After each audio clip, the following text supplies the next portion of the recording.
It's always very weird, Steeler Nation, when I get on to do my reporting or my news or talk about Steeler stuff that happened while I was sleeping. Because I wake up, 2 hours ago, whatnot, at my 8 a.m., but it's your 7 p.m. over there in America.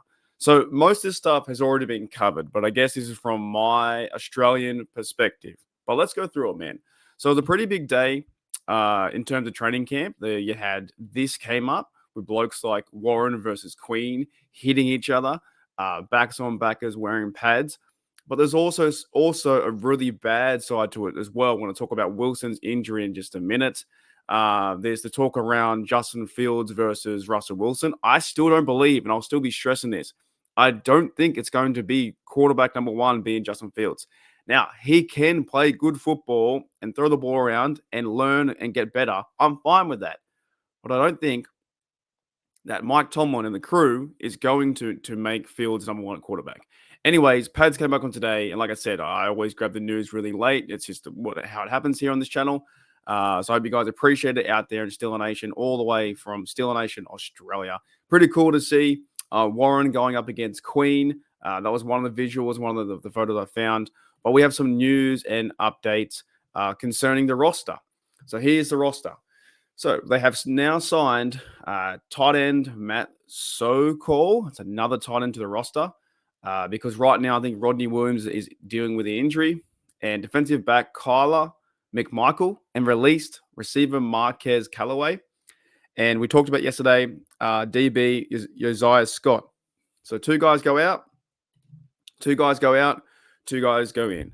Now, these blokes here, I'll give you a bit of a rundown who they are. I went on to SteelerNation.com or Steelers.com, the actual website. It says Steelers assigned cornerback Kyler McMichael and tight end Matt Skoll. McMichael played with Tampa Bay Buccaneers as an undrafted free agent. He spent the 2022 season with the Buffalo Bills practice squad and some time with our Arizona Cardinals on waivers. He had 21 games over 2 seasons with North Carolina University, 44 tackles, 34 solo, 1 tackle, 1 loss, 8 pass defense, and 1 interception.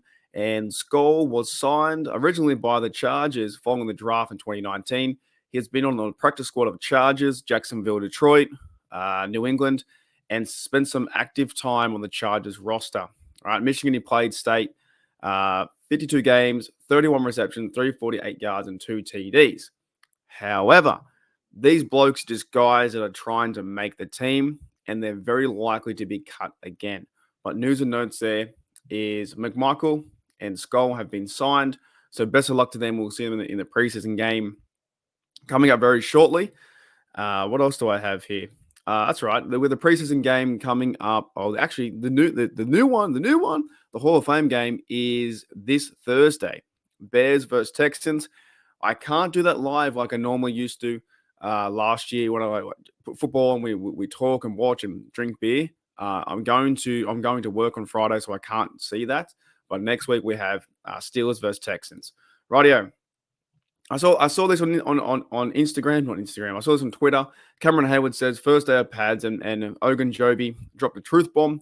A comfort zone is a beautiful place, but nothing ever grows there. Very true. Right now, in this world of we are so comfortable and stuff like that. You know, you have the Netflix and chill. We have all these kind of things, and maybe you don't jump out of your comfort zone to grow. Same on the football field, right? You're wearing pads. You don't want to do it. You're hitting people hard, and hopefully the team can grow as a unit. And also being out there in Latrobe is one of I think 6 or 4 teams that have practice away from their stadium, away from their families. So that's kind of cool to see. Another one I saw was from Missy Matthews. She does a great job on Steelers.com. She says here, Coach Tomlin on the first day of pads. The tape is gold from a teaching perspective.